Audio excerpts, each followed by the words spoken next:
Okay, so, all right. Are we happy with the backgrounds? Yeah, I think I'm okay being in the desert right now. You're I'm okay gonna in the desert. I'm between this one and this one, which is an emergency blanket,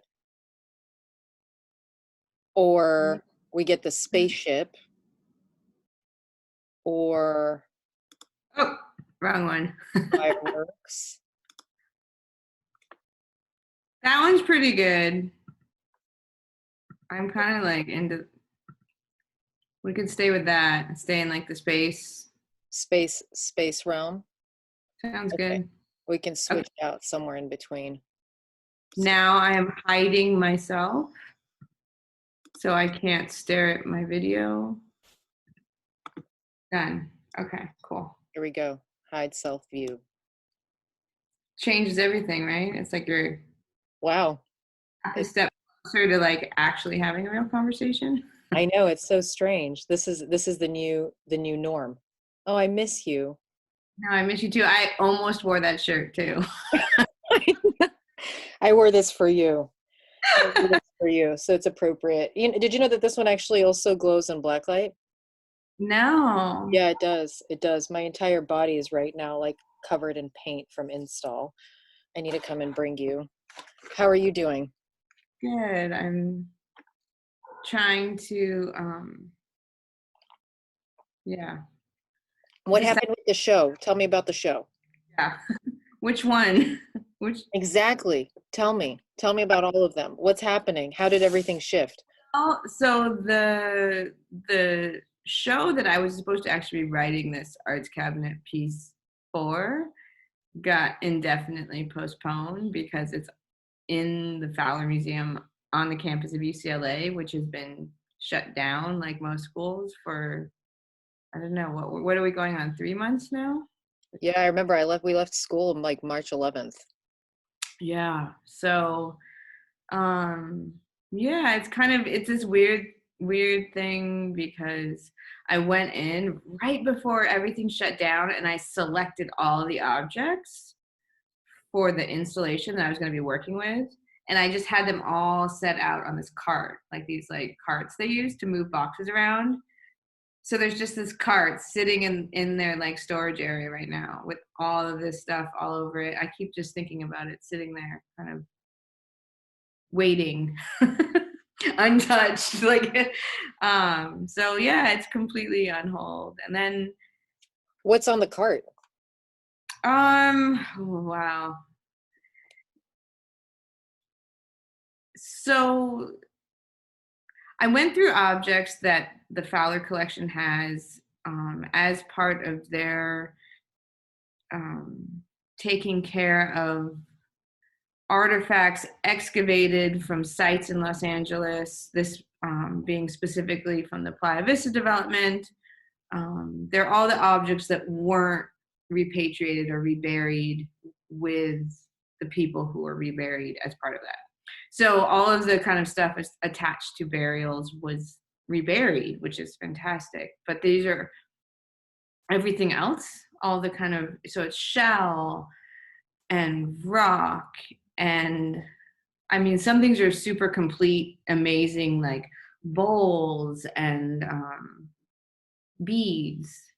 And then some of it you'll have this bag that's like I was laughing with somebody there going, it's like lithic non-cultural items, which basically means it's a rock that isn't shaped or touched. So it's kind of ironic that it's like sitting in a bag with a barcode on it. Um, yeah, just sitting there.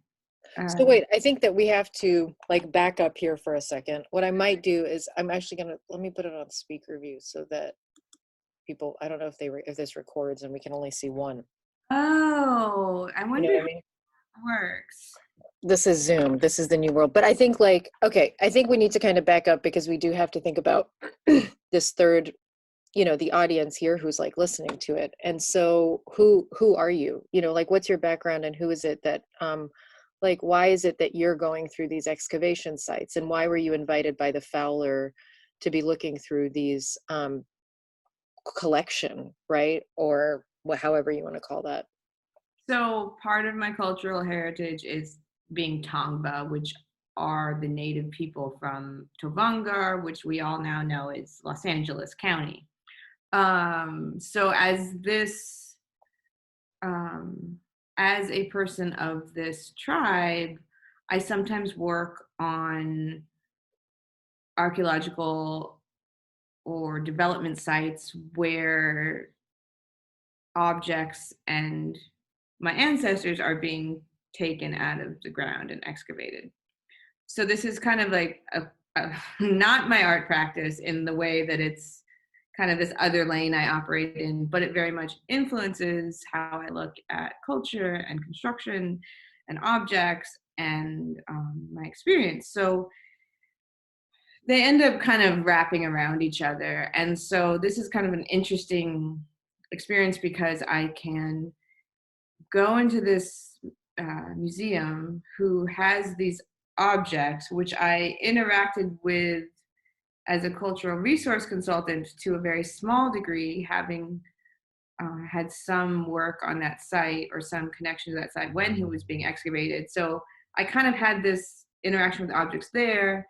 And then many years later, I'm being asked as an artist to relook at them and kind of, I don't know, re-examine them as objects.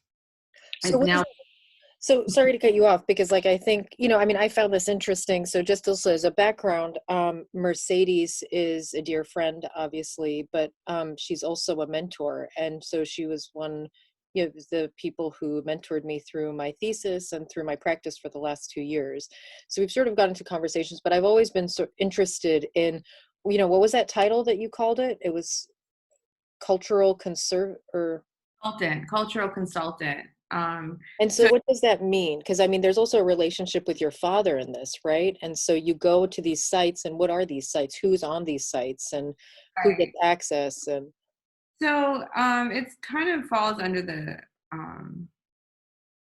legal requirement of people who are basically digging. So that could mean a housing development. That could mean a freeway. That could mean a cell phone tower.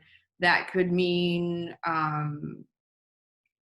fiber optic cables coming from China. I mean, that was one side I worked on where I was just like, wow, they just throw this in the sand and that's how it gets here. So anywhere, any time there's like you're kind of entering the earth in areas that have either known or expected cultural significance.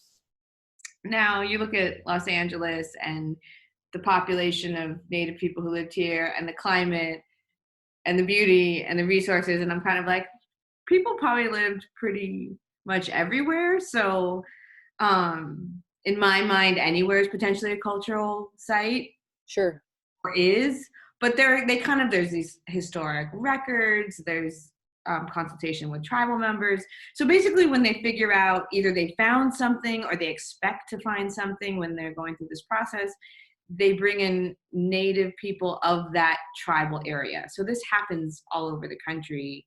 I happen to work in Los Angeles because I am a person of that place. okay. So who are these people? So they're going in and digging. Is it for development, or is it that they need to kind of make sure because they're digging to build, or is it just to excavate for the sake of, for cultural purposes? Like who are these people? It's almost, in my experience, exclusively for development of some sort. There's not often, it's not the kind of romantic idea that people have where it's like just going out to learn. Maybe that's cynical, but like it's not just happening for the sake of the exploration. It's usually happening as a result of development of some sort, and it's required. So once these kind of cultural objects or people are found, you're required to be there by law.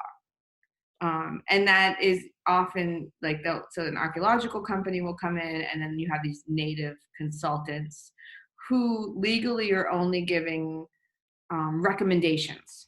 So it's not like you get on the site, you're an expert in the field, you're an expert culturally, and you say, this is what I want to happen, and they're legally bound to do that.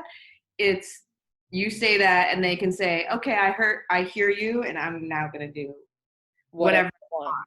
So it kind of puts you in this really precarious position of having to kind of, um, yeah, be very, what's the right word to say this? Yeah, navigate very tricky areas. Yeah, even linguistically, I can imagine, because you're trying, there's a sort of preservation, as I understand also, I mean, there are also ancestors, right? These are also, some of these are burial sites, right? And And, so there's a ceremony that also goes into, if that word's like appropriately used, into the burials, but then also what does that mean when it's being undone? and yeah, and that I think is the work that I think is the most important work, is reminding everyone involved of like the human element and the humanity involved. Like this is somebody's mother or grandfather or uncle or child. Like these are kind of humans, which kind of made me always, I think that's why we kind of got into interesting questions, because it's like, how do you point to kind of the desecration of bodies that happens in a way that gets people to um, be engaged? It's like, it's really hard. It's very heavy work. Like I thought about your show with the about the children, and like, how do you present information that's so difficult? Because the hardest thing I think that maybe we've talked about as well is, you kind of, the hardest thing is getting people to care in a way that they can't just be like, and walk away. I mean, and so that, as much as like I don't have necessary power legally, I feel like my power lies in getting people to understand the like human significance, like the human importance, like not to see like statistical data or scientific data, even though like I know that some of that is the reason why they're there, like to gather scientific data, but to still remember that like these objects and remains are still very closely connected to people who, Oh, absolutely. And to the present. yeah, and to the present, exactly. I think that some of the hardest, um, yeah, it's really difficult to kind of talk about something that happened in the past, and I mean, obviously I see like past events as being super relevant to the present and our experience and the legacy and the even like the burden that we all kind of carry. But sometimes I think often when that past is difficult or traumatic or problematic for people, it's kind of like that, kind of like, I didn't do that, that wasn't me who did that bad thing, or that wasn't like me directly, so like I don't want to look at it, I don't want to talk about it, I don't want to hear about it. Sure. um, Well, there's which that complacency, but also there's that implicit com complicity, right? That's in it. And I think that that's interesting if we're talking about the past and the present, particularly like in both our regards. But in this one, I think I'm quite interested in this notion of, yeah, it's kind of this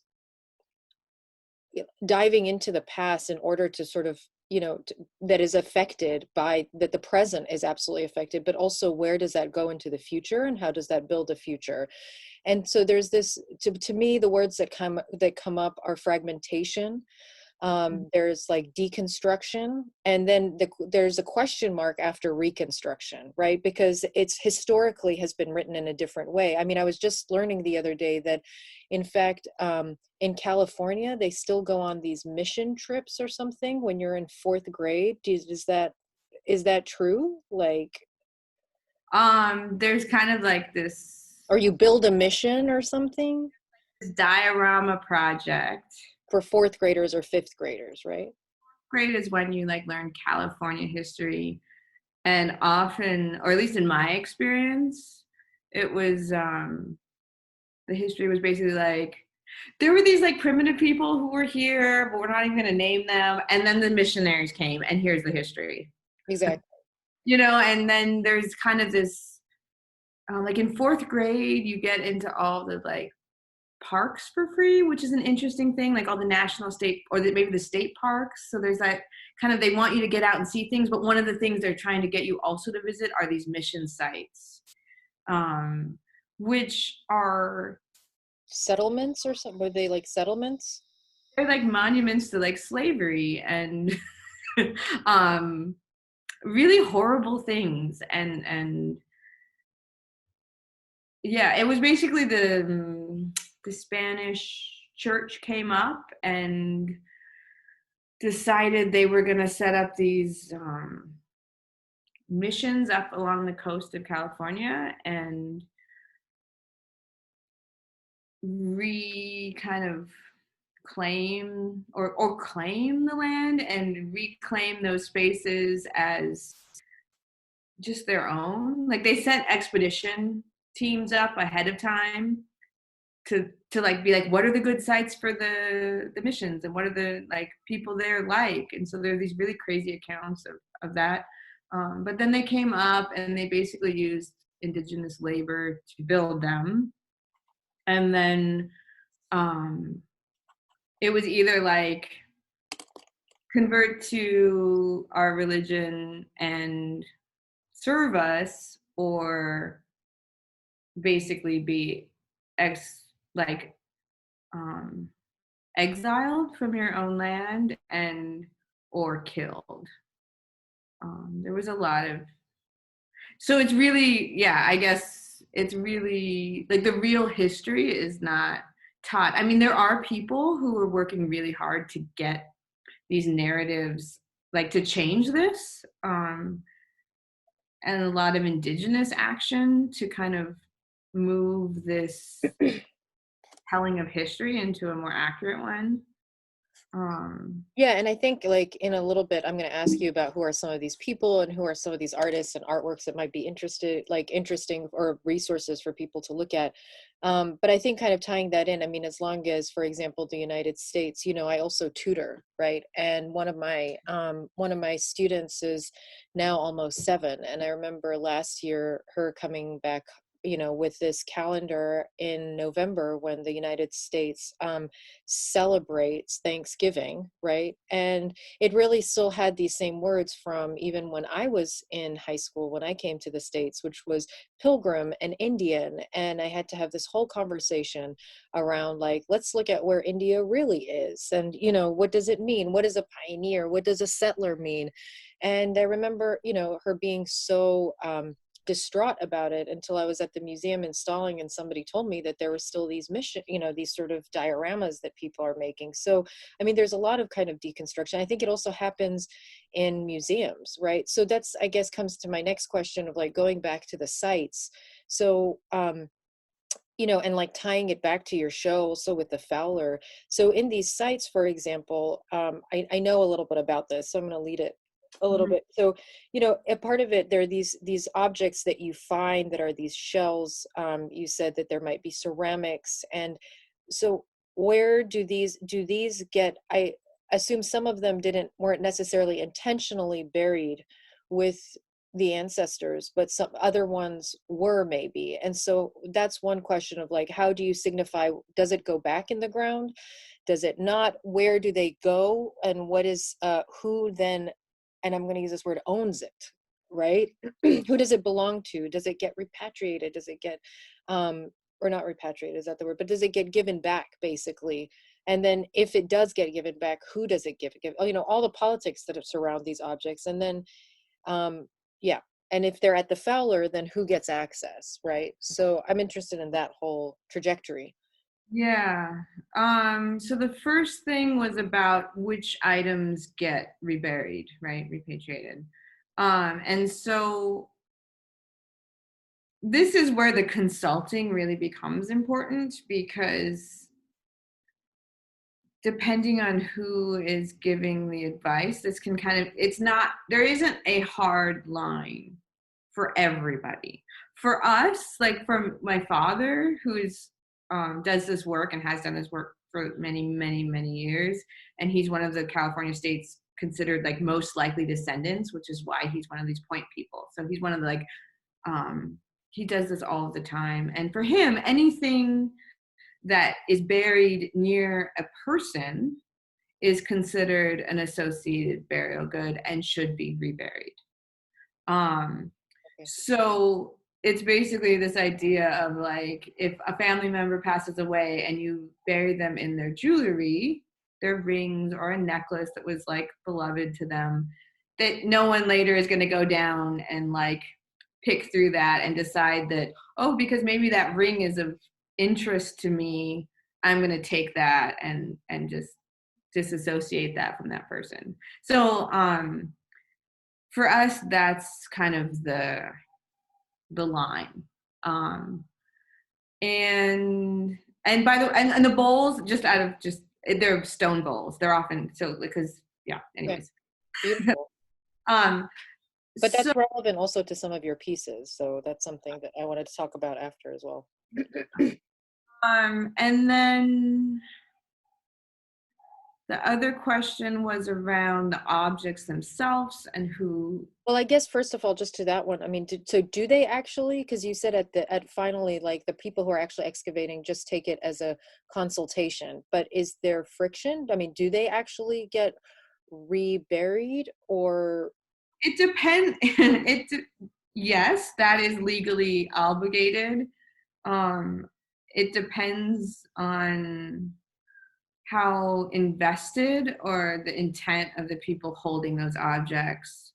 Actually, the reason why I am working with the Fowler and am engaged in this process with them is because they very much are open and wanting access and have done this huge push to actually rebury as requested by the tribal people. They have this website called Carrying Our Ancestors Home, where it talks about this process and interviews people who've worked on sites for many years. So they have a great track record. Not all institutions who hold our ancestors in their collections have that same track record. So legally, they are supposed to go through this process of repatriation. Does it always happen in a way that is timely or invested in what we want? No. It really comes down to like the relationship between the institution and the tribe and how invested they are in really kind of working together. And again, like this kind of access that they're giving me is something that would not have always been able to have or might not have everywhere. So what changed that? And just to clarify, so when the reburials are happening, it's not on the same site, it's in a different site. I mean, it really depends. It Okay. really depends on sometimes it's at the cost and behest of the landowner and whether or not they're invested in it and giving space to that is one thing. It's tricky because indigenous people have been held in collections for as long as archaeology has been in practice, right? And So that's beautifully, I mean, that's well articulated. It's not yeah, beautifully said, yeah. and it's like those um yeah, I like all of these stories about like these horrific stories are like rolling through my head right now. And I'm like, yeah, the bodies weren't seen as people, is how I look at it. Like these remains weren't seen as human, and that very much goes in line with how indigenous people in the present weren't seen as human. If you didn't think someone was equal to you or as much of a human as you are in the like looking eye to eye with them, how are you going to care about their remains, right? And I'm not saying that specifically about like archaeology specifically. I'm saying that like the United States, not having voting rights, not being able to work. I mean, there were so many institutional actions that made Native people less than human. Um, and things have shifted, right? So, okay, so I guess I'm telling these older stories because things have shifted, but that past is why you'll have remains sitting on a shelf in an institution from, however many years ago, because someone's like, oh, my uncle or father or husband was like an amateur archaeologist and he has this like person, do you want it, like or like what do I do with this?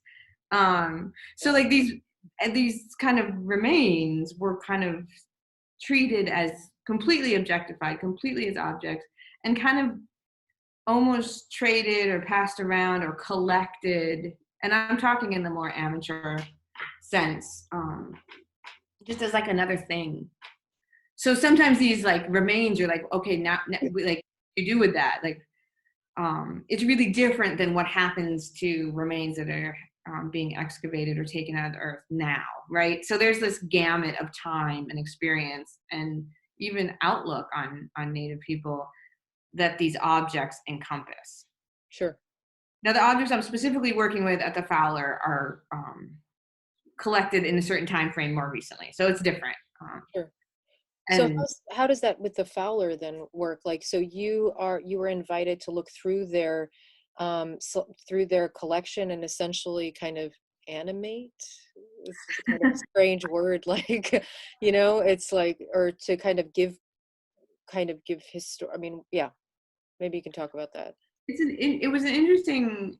They approached me as, and I really want to talk about your work too. I feel like I could talk for like 3 hours, and I don't want to Oh monopolize. no, I think this is interesting to make space. I mean, we can always, record another one, but I think that there are some of these questions that people, I don't know, I found it really over the last 2 years, and I still have so many more questions just for people to understand.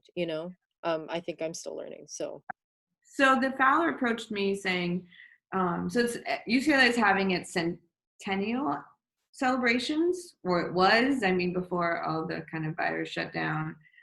So they have these initiatives of looking at 100 years of UCLA, and I am an alum from my undergrad of UCLA, and have like Wendy Teeter, who runs the Fowler collections, these objects, kind of runs that space, has worked with my father for many years.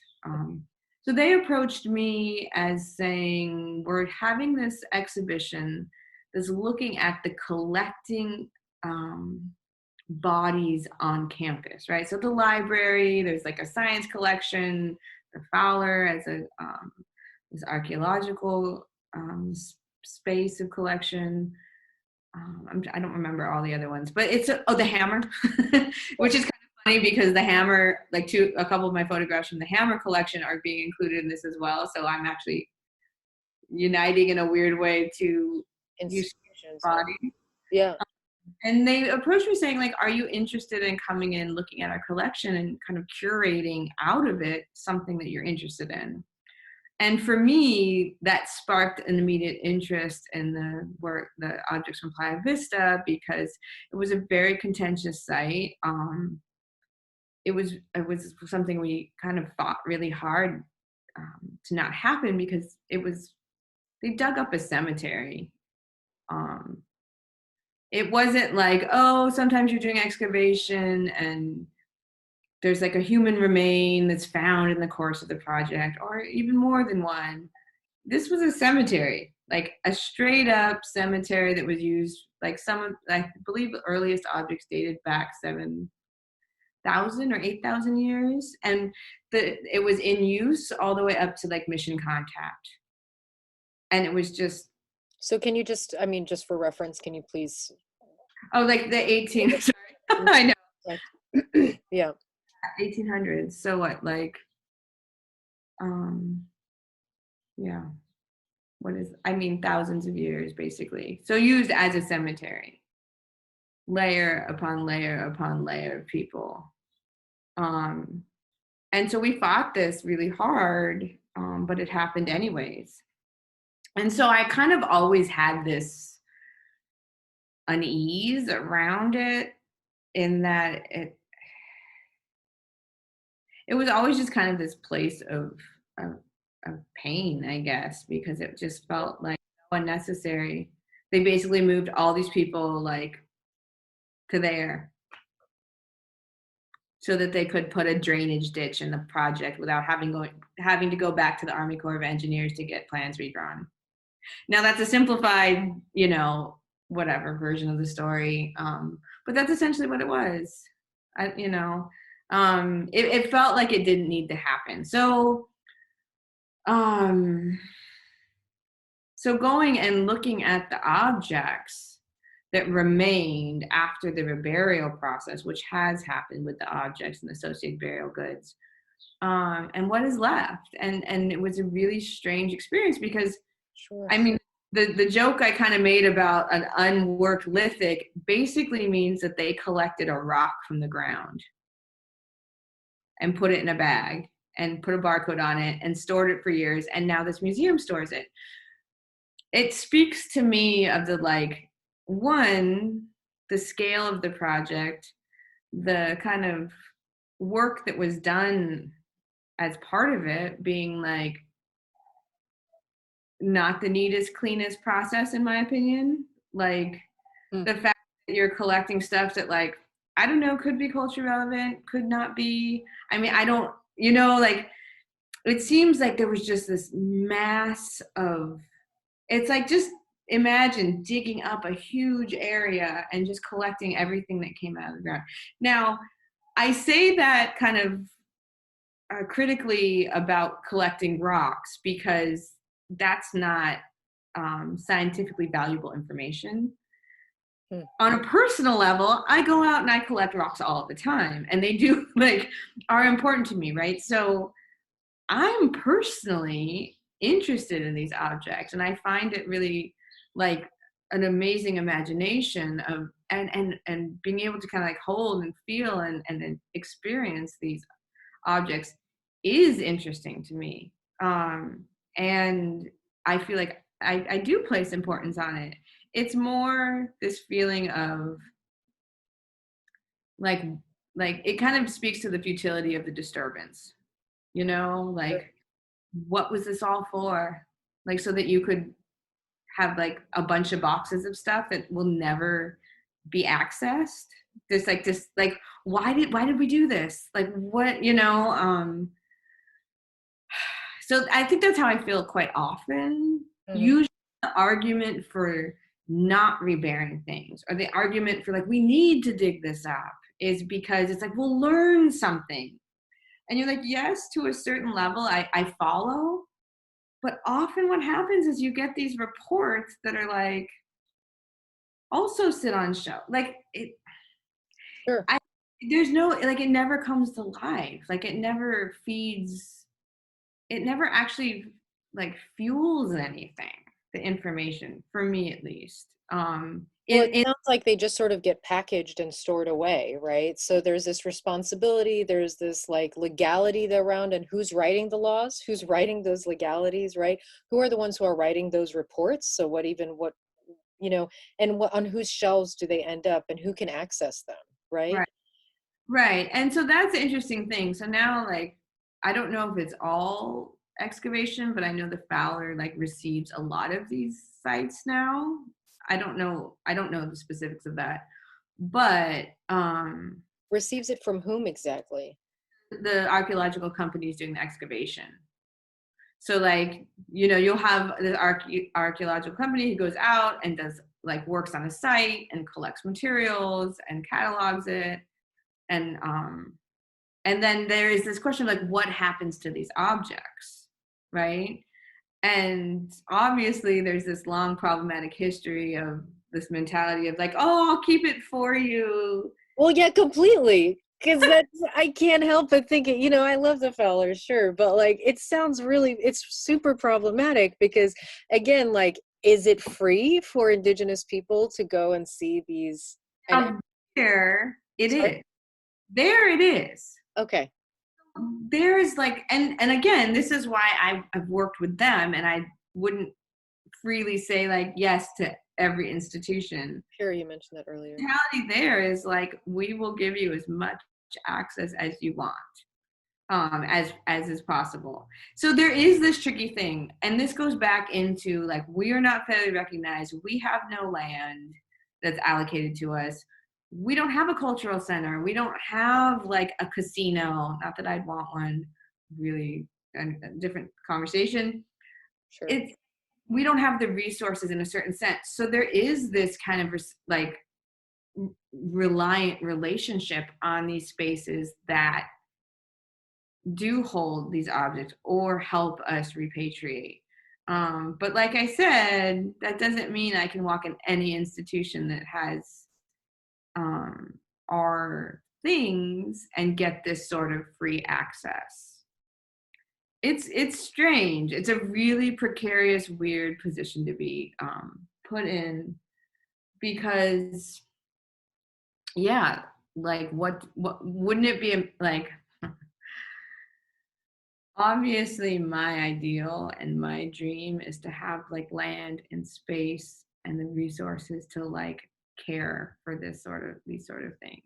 Care Play is up. the important, care is the key word there, right? Because all of these steps seem to lack care, right? Except when, maybe Tongva people might be, particularly in this area like yourself, are invited.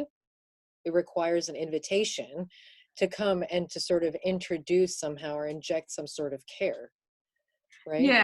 The funny thing is I have requested access and received it. So there, but with this particular space, Right. which wasn't even always the history of that space. Like, and I think that goes back to the relationship, humanity part, right? Like being seen as an equal human being. Sure. It sounds so basic, but that's not always been, or that isn't always the case, right? Well, Yeah. there's also, UCLA is sort of, there's still a long way to go, but I know that there's something that also, different listeners will be hearing from different parts of the world, I guess, on this arts cabinet side. But there's also this sort of idea, this movement, or like that there's this initiation of like land acknowledgement, right? And certain institutions like UCLA that has like on every email states that they're actually on Tongva ground, right? And there are these land acknowledgements. So, there's some steps that, and you can speak more about that maybe just to kind of explain that process, but there are some steps, and Fowler being a part of of UCLA, that have taken much better than other institutions, like the one, that I graduated and from where we met, like Cal Arts, right? Which is not even as far even, they're kind of thinking about it, but really need to act and kind of, Yeah, it's kind of a really pretty easing thing to do. So the land acknowledgement So there's really no excuse, Cal Arts, is what I'm saying. That's fully mine. being some No excuse. words on the bottom of an email or your letterhead. Take some consultation with the local tribal people. You definitely shouldn't do this just like on your own without that consultation, but that's also not that hard to do. And for this reason, the land acknowledgements have been criticized to some regard, that it's kind of this way of like, oh, like I don't feel guilty anymore, I'm acknowledging it. But like I was having a conversation with someone, and this kind of distinction between recognition and reclamation came up. Mm-hmm. And I thought that was really an important thing of pointing out, is like, yes, there is the recognition is like the first step, right? So I hate when I meet somebody in Los Angeles and tell them that I'm Tongva, and I get this like blank stare of like, I've never heard of that. And I'm like, you live in the city. Like, so that still happens. So there is still the recognition level, which is why like a land acknowledgement of like with our language involved, and Tovangar being the Los Angeles basin, like these words that need to become more part of the vocabulary and the consciousness of especially people living in Los Angeles. Absolutely. But there's this kind of feeling, and that has been expressed, especially from people, First Nations people in Canada, who kind of really, it kind of started there first in a lot of institutions, have been a bit jaded because they're like, okay, but what does this actually lead to? You know, like what is being reclaimed? And that's why I say it's a kind of like a really easy first step. Like, I don't know. I think people get really afraid, like, oh, they're going to ask for their land back, or they're going to ask for something. If I acknowledge the existence, I'll have to like give something that I'm holding so tightly to. And part of me is like, yeah. Yeah, exactly. I mean, or even start thinking about the reparations. Oh, we just don't want to open that Pandora's box. You know, it's been working for the last 200 years. We're fine. We're fine. Just kind of pretend that it's not happening or the people aren't there, then you can just hold on to everything you hold dear and have achieved probably, well, that's a whole different conversation. Like, I could go on and on about the land Do grant. it.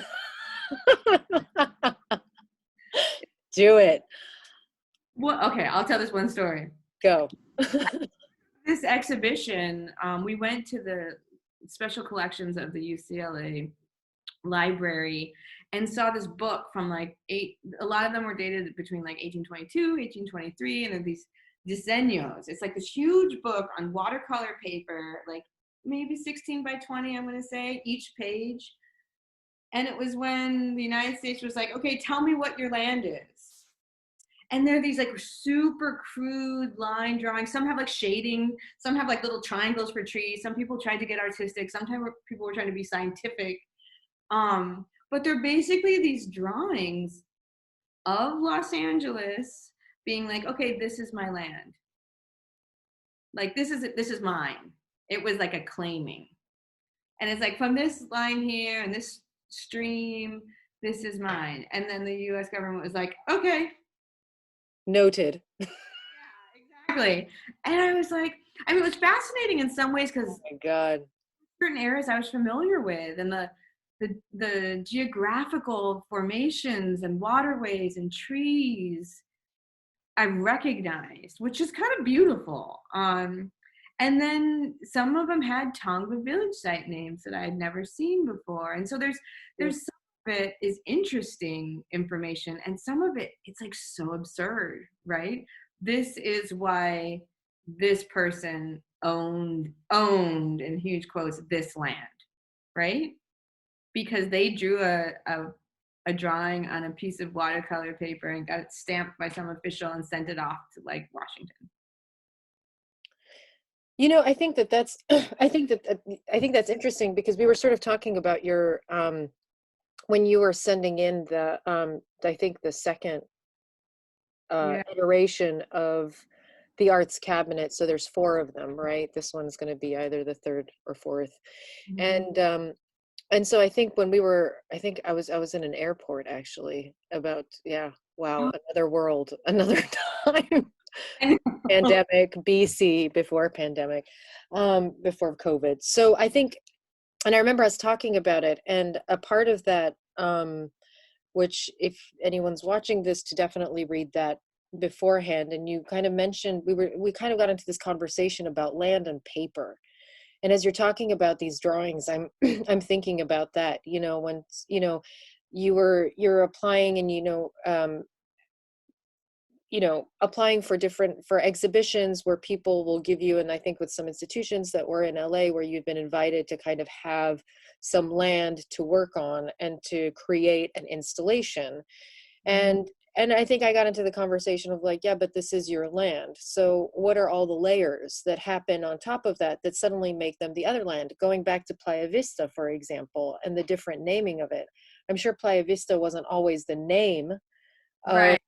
that, right? Guashna, a guashpita. Say that again, sorry. Gouache. My dad says guashna. I've seen guashpita, I think is the other one. It's the place of mud. It's an estuary site, right? It's where the river kind of, it's marshland where the river came out to the sea. Okay, beautiful. A huge trading area Oh, I and can imagine. living, trading, burial area. So yeah, the layers of naming, and I think It was that like a meeting place, right? Like a mecca in a way, right? For people to come and I think there's this idea of this naming because of these layers, and it was with paper, right? And I remember asking you because I could relate to that in Yemen, right? In for the tribes, for example, we know that our land are these two mountains and it stops at this stream or it stops at this rock. And these are things that are just known and respected by the different factions or clans that are in the different area.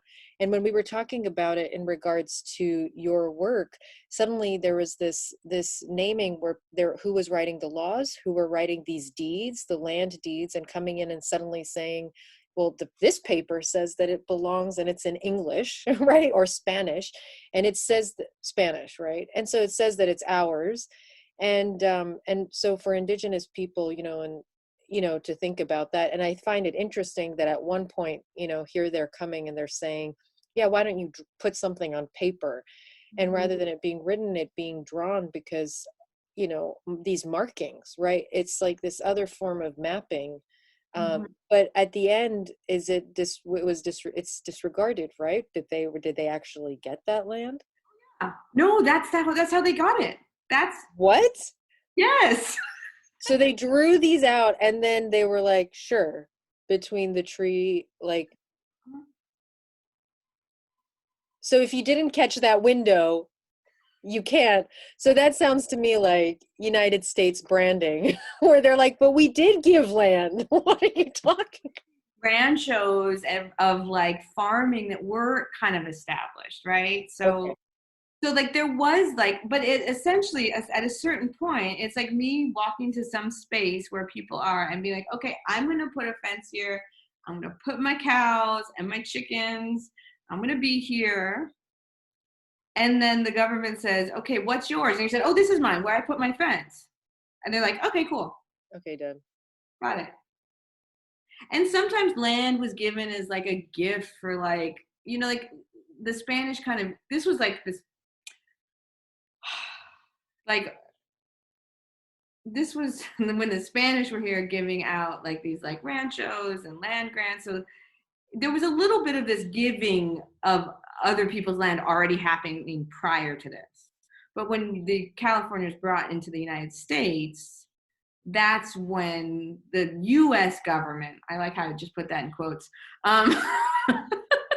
was like, Imagine if we suddenly said it doesn't exist. Here we that go.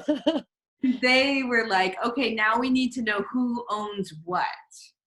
So Okay. there was already this giving that happened when the Spanish were in like California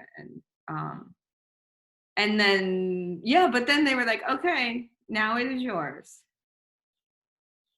So yeah, so that's why there's such like absurdity, like that's why the term unceded territory, like that term, it's actually in the UCLA land grant, like they're acknowledging that they're on unceded territory of the Tonga people, which is important to say, Absolutely. Now other things happen and people, I mean, it gets really complicated, but like you said, like this like drawing and claiming was really it just like seeing that was it like kind of just because you hear these stories sometimes, and I think that's why like art and like experience is so powerful, because I've heard this story before, but to physically see this drawing, and in the show that my installation is supposed to be a part of, if it ever happens, is they found this drawing that Wow. was where the LA is. So Wow. there's this book in the exhibition to be like, this is how UCLA, um, this land was allocated, like, claimed where Wow. we are right now. And I think why I was interested in working on this project is they're like, the people I'm working with were very much like, yes, this is a show about UCLA, but we want to make Tongva front and center. And so I'm like, when you first walk in, and actually my cousin, um, there's a lot of artists in our family. River Garza is doing an installation as you exit, right? So there's this bookend of Tongva presence that you're confronted it with immediately, and you're left with it to remember as you leave. And one thing I wanted to say, because you brought up that conversation we had about the second piece, and something that's really lingered about that is like that vision of like just like burning through layers. You know, I talk about making these like pinpoints or like incisions of like tacking down back into the earth, and I do often now, I've been thinking a lot about, you know, burning through those layers and like trying to reconnect to something. And what also like always is part of that is that like also movement upwards, because the imagination, I think we kind of talked about this a little bit, but like that imagination and like envisioning and believing in a future is kind of like the most absurd, silly thing to do. I feel sometimes when you only get stuck in like the horribleness of the past, but it's like the most vital thing to do as well. Absolutely. And so it's like, I think that's the other thing I was going to mention when you said earlier, to like to get people to care. Sometimes people care, but there's this like, but I can't do anything. I don't know what to do. And I feel that sometimes too, where you're like, you see like the shit happening right now, without getting all in, like that's a whole another conversation. Absolutely. And I guess you're referencing the Black Lives Matter movement. Yep. Exactly. And these like amazing moments of protest, which come by looking at these horrible things that have happened and continue to happen, Yep. like Black bodies in the United States, right? And sometimes you do feel that thing of like, okay, I'm aware of this, and now I feel like, what do I do? Yep. Um, and I think that my response, even like my response in my own work in looking at my own history, is always like grounded in that imagination of a future, like that need to be able to continue to dream and to like vision something that is thriving, because like that's for me like the ultimate resistance, because I'm like, my Tongva ancestors like were not supposed to survive. They just weren't, you know, and many people didn't.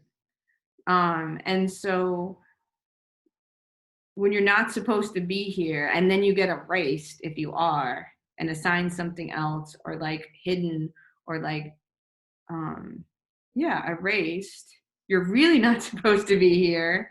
So it's like being like bold enough or empowered enough to kind of envision a future is like maybe sadly really radical, because you're literally not supposed to exist or be visible. So like it's like complete resistance to be like, not only am I here and I'm um, making culture more visible, I'm also going to insert myself into the future, right? Absolutely. I mean, I think there's also that imagining, but also, and it is radical. I'm happy that you bring that up. And I think that then kind of leads me to the next question of, you know, how do different people communicate it? And in your case, it's through art, right? And so just diving a little bit into your background, you know, your background was in English literature, right? And that's what you studied on, you know, initially, and then with the idea of going into journalism, and then there was this shift of going, and I think that's interesting linguistically, right? We have this tied to both of us, like where we kind of come from this background of language, of words, and somehow divorcing ourselves from that, and kind of turning to materiality, right? And for you particularly, like material is so important. So I kind of wanted to go through some of your vocabulary now, you know, as you were even talking about these about burning through the paper and like really piercing through, and even, you know, having things kind of elevated or tied to the top. You do that with your red string, and also with earth, using earth. So, you know, I think first of all, like maybe kind of commenting on how did that, if you would mind, like kind of commenting on why that shift, because it kind of, it does seem really pressing to you when you're talking about it, right? This pressing, like to kind of think about the future, to like you were talking earlier about how different artists are reimagining this narrative. You're absolutely one of them. And so where did that shift, when did that shift happen, how did that shift, and then what made you use the materials, what makes you, you know, which is also paper, right? And do you identify as a photographer or as an artist or neither, or When a you lot of said questions, a lot of questions. What did you say? you're like when you're talking about paper, I'm like, do I use paper? Like, I guess that speaks to the fact that like I don't see myself just as a photographer anymore. Not that there's just a photographer, there's no judgment in that. But at one point, that was very much my medium, solely. And I did start in journalism, and I liked taking pictures. Actually, I went on an assignment and I was writing the article, and I was like hanging out with a photographer, and I was like, I'd much rather be doing that. Like, I'm way more into that. So early on, I knew that like the photo, like the visual production was more interesting than the writing part. I find the writing to be a huge asset in my artistic work. I find that um, words come from my visuals and visuals come from my words. Like there's a very reciprocal relationship there. So I wouldn't say that I completely extricated that from my practice, but there was a certain moment, and that actually came when I was transitioning from photography to three-dimensional work and installation, where I was talking about some of these really hard, um, emotionally difficult experiences of being on a site where people were being buried. And I never take photographs of the people, the human remains, anything that's actually very ceremonial sensitive in the moment, because those are not really what happened. Was when I was talking about it is I kind of got this, Hmm. so what? And it was an experience that was so like searing that it was hard for me to like not cry and get emotional about it when talking about it. And so I was like, the photograph is failing me in this moment. And not to say that maybe I wasn't failing in the way I was photographing it, but it was the closest work I would say I did to documenting something in real time. And Hmm. I was like, if someone can look at this, and I'm almost crying, trying to like keep it together, talking about it and the experience, and someone else can just completely dismiss it. What is missing? What is not part of this? That what's not coming? Something's missing. And now I look back, and some of that was being at a privileged private art school, and the mode we all get in, or at least we all got in, where it's like, you know, you get kind of wrapped up in yourself, and there's like maybe a little less space for that giving when you're in that environment. So I guess in looking back, I don't think that they completely failed, but it made me question like, what can the photograph not do? And that's when I started working with sculptural elements, smell, touch, things like photosynthesis, phototropism, sorry, where things move throughout the course of an exhibition in relationship to light. So like the animation, the movement, it really shifted me into looking at that. And then it shifted me back saying, well, when do I use the camera and why? And using it for really its strengths, you know, instead of just arbitrarily saying I'm a photographer and I'm going to point my camera at the world and it's going to say something. Looked at the tool as what it's capable of, and really kind of trying to use that when it was needed, and work in sculpture or installation when that was what was needed, when that made more sense. It's I find it just really important to work with what makes um, sense for what you're trying to do. Sure. And so that's kind of when that shift happened. And I feel like Mm. um, it was interesting. I stepped away from the camera for a while and kind of got shit from some people for doing it and not from others. And I think that sometimes it's scary to Definitely. be It's a like, risk.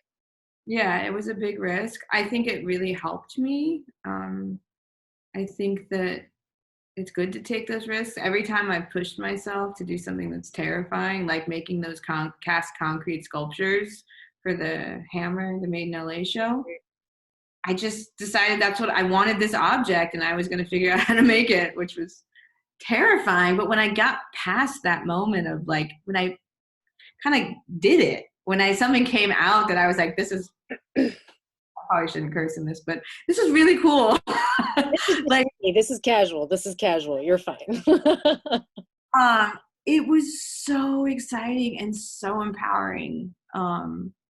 Especially working with like reinterpreting and working with these objects that I I don't have access to, right? Like these things that I've touched and held and felt on a site, and then they kind of disappear into this world of objects that I don't know. Maybe I could track down, but there was something really amazing about recreating it myself. Well, that's beautiful also because that's exactly it. That's radical. That's kind of bringing it back. And then those were those beautiful, which I believe there's also a photograph of that from what we were talking about in the last iteration of these star show. So a little bit about how I got to know you was because when I first came to LA was the year of the last Made in LA. It was 2018. And for reference for people who are kind of listening, Made in LA is the biennial essentially of Angelino artists. And Mercedes was featured in the last one. It's a huge honor. And so I got to see the work there. And then the next spring, essentially, you started teaching in the photography and media program at Cal Arts, where I was doing my MFA. And so, of course, I immediately was like, independent study, please. And we've been together ever since. I met you. Do you remember the first day we met? Was it at the signing? Yeah, it was like at the sign up for classes. Yeah, completely. Which is like crazy. Yeah. Yeah, no, that was great. I mean, and so much in between. And I remember, and that work was really, I mean, I think, but I'm also like, I kind of want to dig even deeper into that because, your photography is so incredible. I mean, even with the photography, you also work with, it's also what's not being seen, right? It's this sort of, even like with your projection work, right? And projecting the kind of the photographs. And I think, and also revisiting the site of your grandparents, right? Is that right? The home and it's not even nostalgic. It's like recreating these sort of memories, but then also coming into the material, which is just so beautiful. The choice of color, like the choice of blue, the red string, also the plant matter, right, that you use. I mean, all of these, and like I think that's there. To me, I think a lot of it's very like the hybrid of them actually maybe may not seem so unique, but the way you put them together is so unique to you, and the choice of how you install it. um and then recently, at the gallery the gallery that you had in San Francisco, Oh, Frankel. cool. Yeah. Yeah, which is actually a photography gallery, right? And so that was, I think that's interesting because you were actually, and most of the work there, I think almost all the work there was photographic, was Hmm. photography pieces, except yours was actually an installation with these objects and photography. And I think you're breaking that narrative of what photography is, um, which is, I think, why you're an excellent fit, for example, at Cal Arts, because it's photography and media. It's like starting from the narrative of image making, right? But actually extending it out back out into these materials. So Yeah. I mean, I find that like when I really started delving into the history of photography and how it was used or has been used, and also looking at its connection with anthropology, um, it started to create these interesting kind of ideas in my head of what is evidence, what is proof, how we still kind of rely on these ideas in connection with the photograph, and how could I use some of those assumptions kind of in a playful, maybe trickster sort of way of like, you want some proof of authenticity or you want proof of my existence, like here it is, because you're kind of playing like it is in front of the lens and so it exists, right?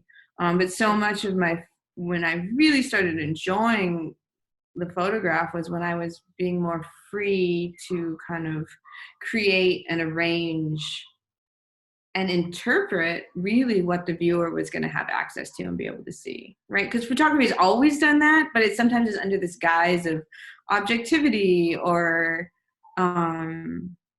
these kind of unquestioned truths. And I think what was interesting to me in working in the Frankel installation, which was kind of crazy because they are very like photo gallery. And I went to that gallery when I was in grad school as like, oh, this is so amazing, which it is. But when they asked me to do installation, I was like oh what? my work. What was I like, do you know my work? I'm like, I have photographs. Like, I can give you some beautifully framed photographs that you could sell, like as you usually operate. Really other thing. But it was actually fantastic because it was in conversation with a Carlton Watkins show. It was an anniversary show for them. That was one of their first exhibitions. What do you say in a gallery? Shows? I don't know. um, from when they started. And so this was kind of looking back at Carlton Watkins. And, you know, I've seen, the Getty Museum in Los Angeles had a big show of his at one point. So I got to see all these huge glass plate negative prints. And they were photographs of the California landscape, right? So I'm familiar with this work. I know the history. I kind of understand that how he was brought into the photographic world in prominence much later. But what has always been interesting to me about his work is um, this tension, because one, his pictures of Yosemite were taken to Congress in the United States and they were said, this is amazing, we must preserve this, right? So they were used in an environmental preservation way, in the sense where you're like, well, yeah, I'm kind of glad Yosemite is there as a public access point and not as like a bunch of condos, right? So like you're like, I'm down with that. But what is completely extracted from those landscapes are the people who lived there in that time where he was photographing. And so there's a lot of perpetuation of this idea of wilderness, that like the Western landscape was untouched wilderness to be conquered, right? And the photograph helped propel that myth. And then, you know, it was absent of human, right? and then the humans that did exist were these like the vanishing race, right? Edward Curtis, like, I'm going to take pictures of all these native people before they all die because they're just going to be extinct any day now, right? And like, let's make them so romantic and tragic. The noble savage. I don't. There's just. I mean, there's so many. So for me, participating in this exhibition was all about reinserting like the indigenous body into that. I actually used these like, you know, strange Polaroid transfer image negatives of myself, which I don't normally include, but for me, it was just so important to recognize that it wasn't this untamed wilderness. People lived there, people tended the land, people knew and had this reciprocal people knew and still know and have this reciprocal relationship with the land in a way that is totally counter to this idea of this vast expanse that's there to be claimed. Yeah, So it was an interesting, but in the same way, like the photograph perpetuated some of that. Like definitely. the photograph has perpetuated so much about our ideas of the past, and having come up in this idea of photojournalism where it's objective and you're not you're not to influence the scene and you're just kind of presenting I'm fact, truth. They kind of, I don't know exactly how deep, depending on who you talk to. And so getting to the point where I was like, no, I get to put things in front of the lens and create these scenes. And I sometimes like playing with the ambiguity of what is found and what is inserted and what is created, because there is that ambiguity, right? I always feel that when I'm working, making photographs in the landscape, it's about these interactions I'm having with the land. It's like this collaborative moment that I'm there then going and documenting. Um, but people get really annoyed when they're like, but what's the ceremony? But what is this real? Like, I really get those questions of like, they want to know like, how factual is this? How authentic is this? Well, that's Uh, also like this kind of what anthropology has sort of like prepped in these questions, exactly, because it's turning this into this science, and you're like, yeah, and doing the extra labor of having to explain all of that. But exactly that kind of even problematic word, we've discussed this before, of ceremony, yeah, right? Yeah. yeah. I mean, I was just gonna say, like, I remember sitting at a breakfast table with somebody from a Western European country who said, after I said I was there working on an exhibition and I was an indigenous artist, they were like, when I said that, they were like, but how real are you? Like they wanted to know like how real I was, how real my like, I don't know, it was the strangest question. And I was like, I When don't know it's sitting right in front of you. What are you exactly. talking about? I mean, how real are you? Exactly. Start poking them or something. I mean, you're like, what is this? Pinch me, go ahead. I'll pinch you right back. Oh my God, some people are just idiots. Yeah. Oh, but how painful though, too, you know? It's kind of like the issues around authenticity become really problematic across the board, but it's also part of this like mass extinction project that eventually you will just not exist anymore because of blood quotient, or I don't know. I mean, there's so many like institutional programs that were supposed to erase the indigenous presence from this country.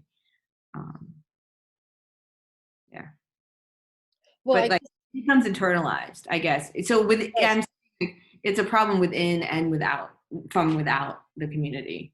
yeah, So I like to kind of engage that and kind of poke at that and um, question that. yeah.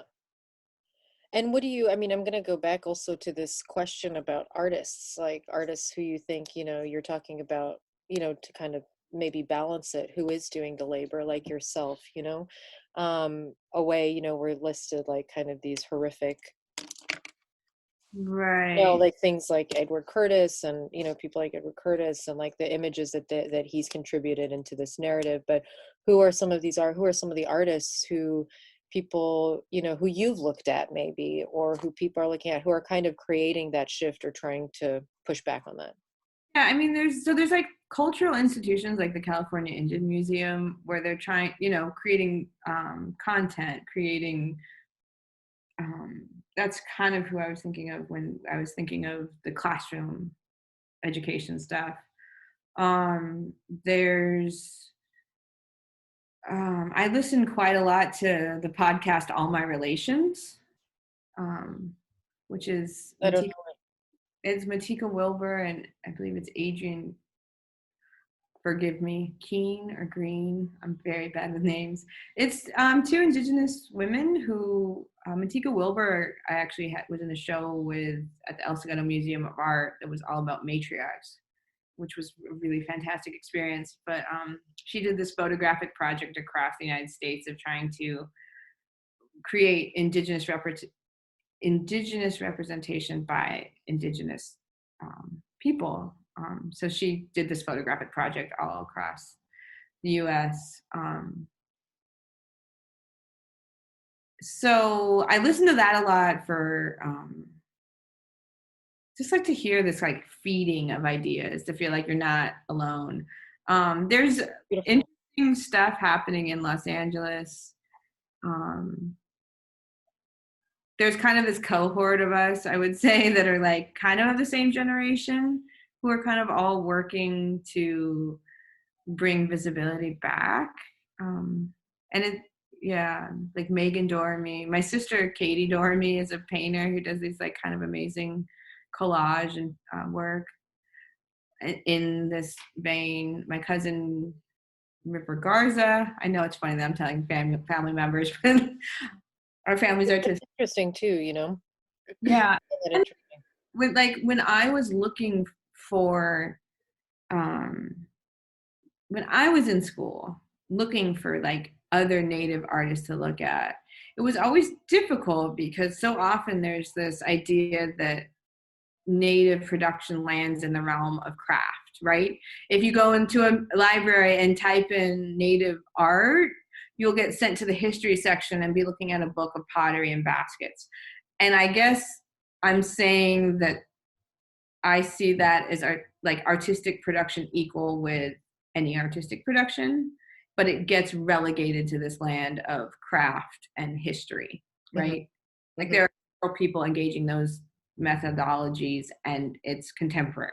Right. So, but people like James Luna is somebody who I Yeah. love and adore as an artist, because there's this kind of, I mean, the Southern California Native connection, and he's just has that perfect balance of wit and searing, kind of like Absolutely. makes, um, and then like here's your heart, you know. Yeah, Um, absolutely. Gerald Clark Jr. is a Kaweah artist who I know and have really enjoyed having conversations around. It makes very funny, witty, searing art as well. Sometimes I think I wish I was funnier. I mean, I find you hilarious, but but Yeah. yeah, work is yeah, it's a different right, exactly. I mean, it is definitely more of a trickster, I think, what you're Uh, I mean, there's so many people. So I was just part of this exhibition at the Crocker Museum in Sacramento that was supposed to travel to the Museum of Contemporary Native Art in Santa Fe, but it's not going there. I'm really sad. But it's going to the Autry, so it'll be at the Autry next. so Which, fantastic. I love the Autry. um, but it's all Native people working in California. Some of us are California natives, and some of us are just people who are located in California. And it's this huge show. And UC Press did a book on it. So it's a fantastic, if people are looking for an interesting history of California and to see a lot of amazing artists in one place, it's a great resource. It's a beautiful book. I felt very grateful to be included. What was the title of the book again, so people can? I remember I See Red. Okay. That's the name of the exhibition, and the name of the it's like the catalog basically for the exhibition, but they enlisted some really interesting thinkers and writers to write pieces and talk about the work in it. So it's not just like a catalog of images, it's a lot of thinking and writing about the experience in California. Amazing. What, 50 years maybe?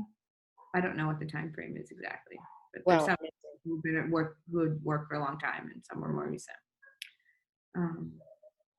I feel like we've gone a long time. Are we? I think that's great. How do you feel? I think, is there anything that you would like to yeah, I think that that's good. I mean, but is there anything that you'd like to kind of add? And you know, I mean, I think leaving it with looking at um, thinking about how Indigenous art has been relegated to this place of the past, like being made aware and looking at contemporary artists who are working in this area. I mean, there's a lot of people. I could really go on for a long time about like all the different Indigenous artists who are making really amazing work. Um, but I feel like that's the shift that I think needs to happen in institutions and collecting bodies and what the shows that go out. Um, that needs to be like put more in the forefront. That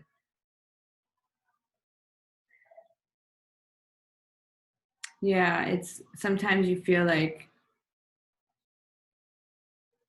there's like a handful of people that exist and that's it, but there's really a lot of people out there making work that's relevant.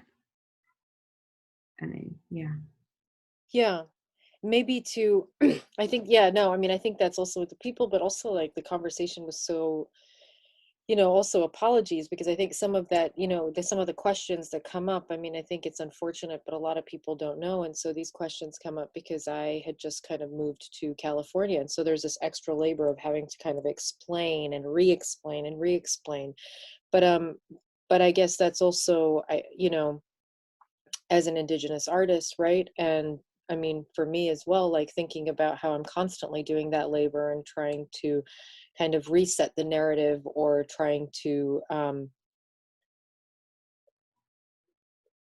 yeah, kind of deconstruct what are all the things, the prejudices or the kind of gaze that people are already kind of accustomed to. So thank you for that.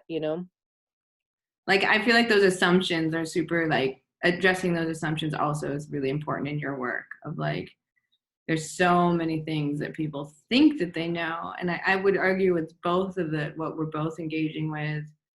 Someone said it's like, with certain politics, you start from zero, right? Where you're starting from a place where you have to educate people.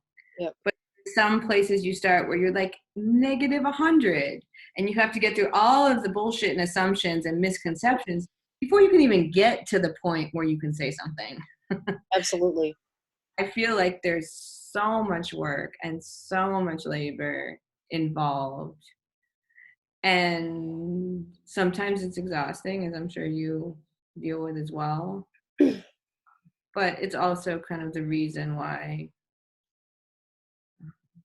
like, challenging those assumptions is, why I make work and getting people to a point where they question maybe what they know or think they know. Yeah. It's hard to say that that's what you want, like that that's your impulse, but I think it's really important. We can't feel like, oh, I know that experience completely. I took fourth grade history in California and like, Right. right? And I made my diorama. It's fine. I'm educated. Yeah. Um, So but having said that, I mean, I think it's just important also to, I mean, I think this is also why I was asking about resources, because I think that there's a lot of that labor that comes from artists that people tend to, I know viewership, viewers tend to really want, I mean, for me in my work, like I purposefully withhold that sometimes, because I expect more from the viewers, and I make myself available to have these conversations.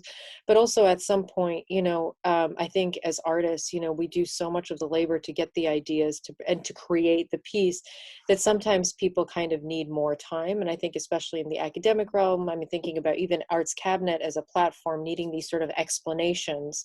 And that's really why we, sometimes even in language that may not be the language that we use, our language is the visual, right? And we want to use it in a different way. And I think for you kind of suggesting that we have these conversations, because we do work closely, together, we know each other very well.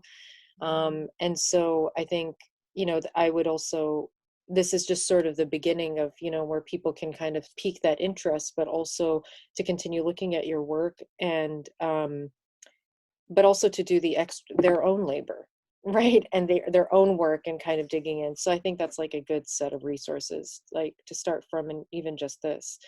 So thank you.